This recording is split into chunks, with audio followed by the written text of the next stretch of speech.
and welcome. In this tutorial, we're going to create this neon line effect in Max.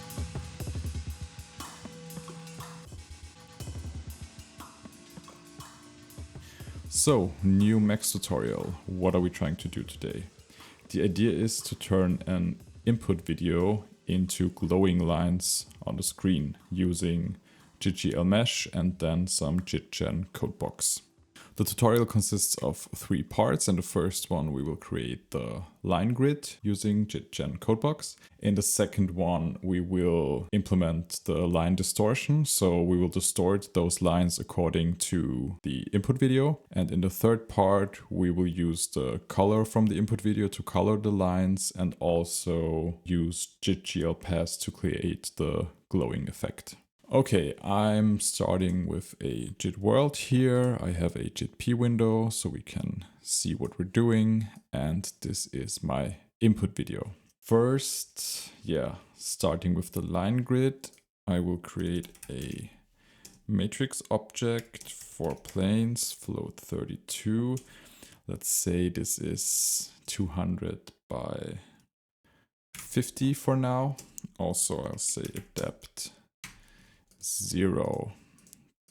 This will be the input matrix, and we can also expose this dimension parameter so we can change it, because this will determine the number of lines. Yeah, already plugged in the input video, and this time, so usually when I'm using a jit playlist, I'm outputting a texture, but this time we don't need a texture, we explicitly need a matrix. Then in order to create the line grid, I will first create a jit.gl.mesh. Say draw mode lines. Then we can color them just white for now. Then maybe line width can be 2 for now. And we also need smooth shading. Okay. Then, of course, in between we need our jit.gen codebox. No, not this one. Jit.gen codebox to create the line grid. Okay, let's maybe, I will start this one here. So the idea is to have 50 lines that each contain 200 points. So in order to do this, I will create a variable called this one lines. Then I will use the signed normalized coordinates that go from -1 to 1. And then we can output this for now to have a look at it. Okay, we also have to, instead of just playing this, I can use a jit bang object that will bang this matrix constantly and force an output. So maybe I should make this bigger. So what do we see now? This looks more like points and not like lines. So if I do something like 10 times 50, we can see, okay, we have, or let's do 10 times 10. And we can see, okay, we have 1, 2, 3, 4, 5, 6, 7, 8. You know what? I will also create a jit.gl camera at position 0, 0, 5. Okay, now all of them are visible. So you can see that on the y-axis we have 1, 2, 3, 4, 5, 6, 10. And on the x-axis we can see individual lines that are not connected all the way through. And this happens because, so imagine, so we're creating points in space. So if we're doing something like this, creating 2D points in space, then the way this draw mode lines works is that it will always connect the first one to the second one, and then the third to the fourth, and then the fifth to the sixth, and so on.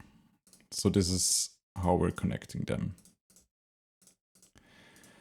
But in order to connect also the lines or the points that are in between, like so, we need to essentially double every second point and shift it a bit.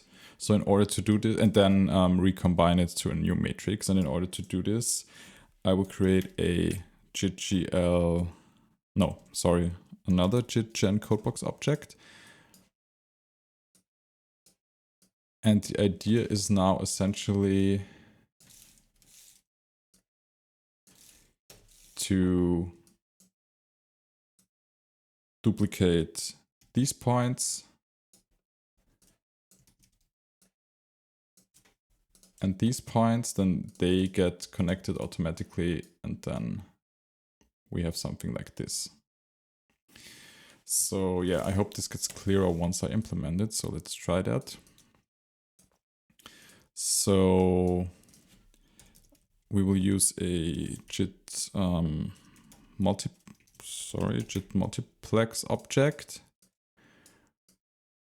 which creates a new matrix by taking the first point from the first inlet, then the first point from the second inlet, then the second point from the first inlet, second point from the second inlet, and so on. So we could say output 1 is just all of the input points we're getting, and then output 2 will be all of the input points but shifted to the right. So we can sample the points by using the nearest pix object or operator. And I will also need some more space here. So we're sampling input 1. And so nearest pix doesn't work with normalized coordinates, but just with the normal cell coordinates. So what we can do is just say we're taking the current cell we're on, but we're also implementing an offset, which will be 1 on the x-axis and 0 on the y-axis. And we also have to create a bound mode, because otherwise this will wrap around on the other side, which we don't want. So let's say bound mode equals clamp. Okay, and theoretically, if I didn't make any mistakes, if I'm connecting this here, so all the points get connected to the center, because all the points get connected to the points coming in here. But as we're not inputting anything here, this will be 0. But if I do something like that, you can see that all of the lines in between have been drawn. So yeah, this is what I wanted to do here. This would be the multiplexing part, so creating the rest of the lines. Yeah, but what I also want to do is, now the lines are arranged in a square, but I want them to have kind of the same aspect ratio as the input video. So in order to do this, I will multiply this by 1 and 1.77. So I know that this video should be 16:9, so full HD. And this is exactly the ratio we need.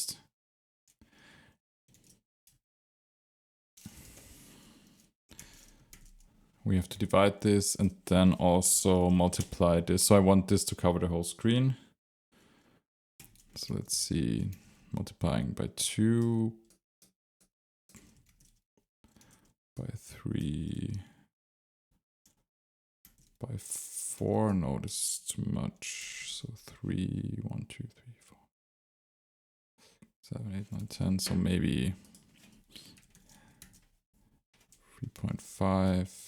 yeah, you can see this is not very exact. Yeah, maybe let's do something like this. And then we can increase the number of lines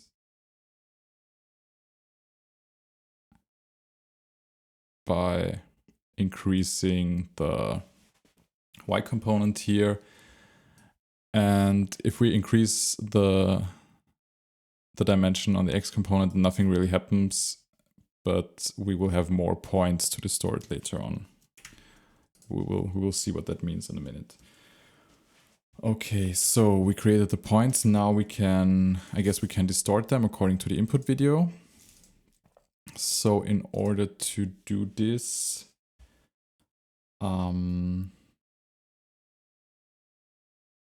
first, yeah, I will create a variable, call this one offset. This will be, so I only want to, maybe we can take a look at the input video first. So you can see like more or less a drone shot through a forest. And I want to use the brightness of each pixel to distort the input. So I will create a vector. And we have 0 offset on the x-axis. And then we are using RGB to HSL of our input, so of in1, on the y-axis to distort this one. And then we also don't want an offset on the z-axis. And then maybe, yeah, I will also create a parameter here so we can control the amount of distortion. So let's say this one is 0.5 for now. So then we can multiply this whole thing by the amount, and as x and z are 0, nothing will change here. So theoretically, if we just say lines plus offset, this should already work. Okay, now you can see that we only have a few points here. But if we, I don't know, let's say 500 points and then 50 points here, you can see that this is more fine-grained. Also, I will change the amount.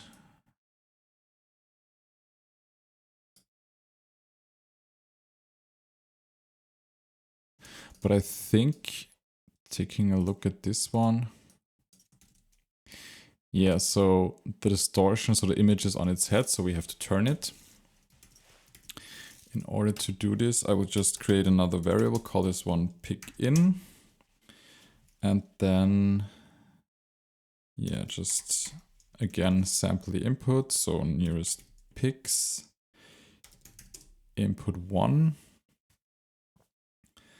Then creating a new vector. So the X component can stay as is. And then for the Y component, we have to subtract it from the dimension of the whole thing. Then maybe, yeah, I need more space. Got an error. Okay, I think this is an older one. Maybe we can also change this one. Okay, and then instead of using just input 1, we can use picture in. Now it should work, but I think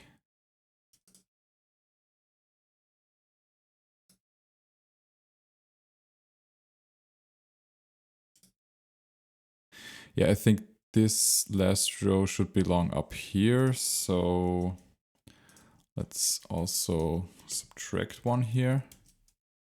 Yeah, okay. Perfect. This is what I wanted. Okay, now that we have this distortion, which doesn't look like much for now, we can go to the third part, which is introducing the color. And for the color, I will essentially do the same thing as we did for the line positions. So out2 can just be the picture in we created here. Oh, maybe this is too much. And then let's see what we get as an output here. Yeah, just the input turned on its head. Then let's see what happens if we directly plug this into the color array. So first of all, we only get half of the picture and also the colors are all mixed up. So I will first deal with only getting half of the picture, because essentially what we need to do here is the same as we did with the positions, because now we have twice as many points. So we also need twice as many points for the color. So this should deal with this problem. Putting in the color array. Okay, so now the whole thing is colored. And then we can use some jit unpack in order to rearrange the color channels in a way that can then accurately represent the input. Okay, let's say unpack here. And then jit pack. I think it should theoretically just work if we're using those 3 channels. Ah, yeah, perfect.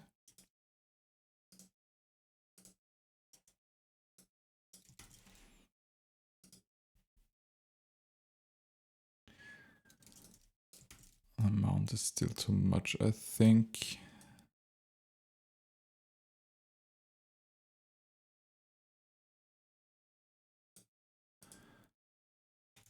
Yeah, let's say something like 50. And then you can see, okay, if we're at 0, we're just coloring the lines. And then now we're also distorting them according to the input video. Okay, what I also want to do in order to get this neon kind of look, I will use a jit.gl pass object with the bloom effect. So let's create this down here, jit.gl.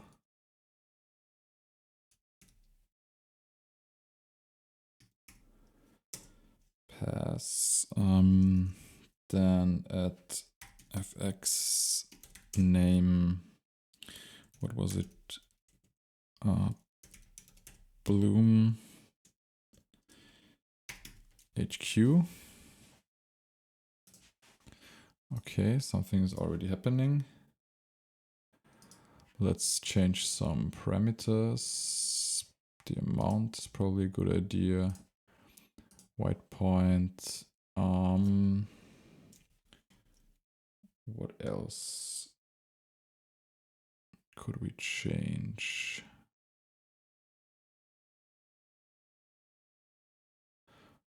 Yeah, probably a threshold. Okay. Let's, yeah, less amount, but also let's lower the threshold.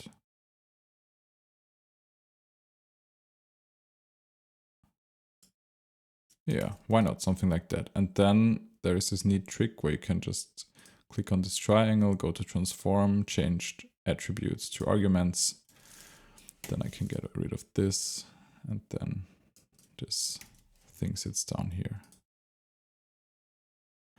And maybe it will also look better if the lines were thinner.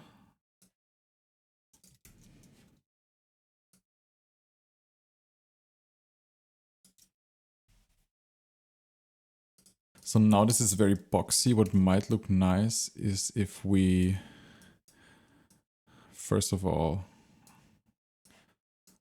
tidy this up a bit.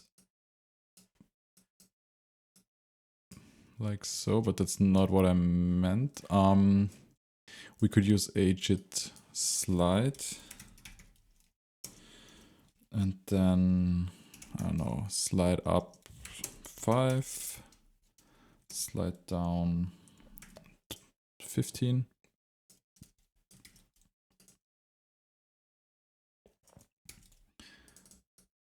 Or make it even more extreme.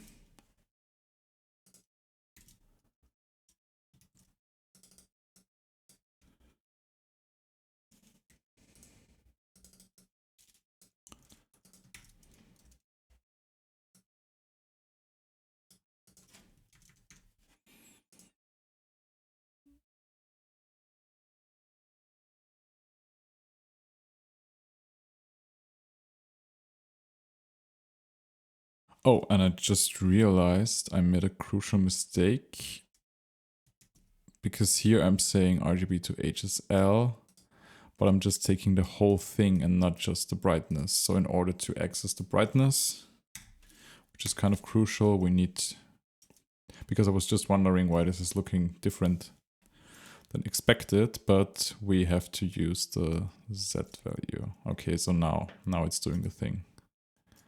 Yeah. That's what I wanted. Maybe let's use 500. And also you can see that with this amount, we're shifting the whole thing up. So in order to counteract this a bit, we could subtract a vector here from the offset and just say, okay, we're subtracting half of the amount. And then we're kind of resetting the whole thing. So yeah, here we can change the number of lines.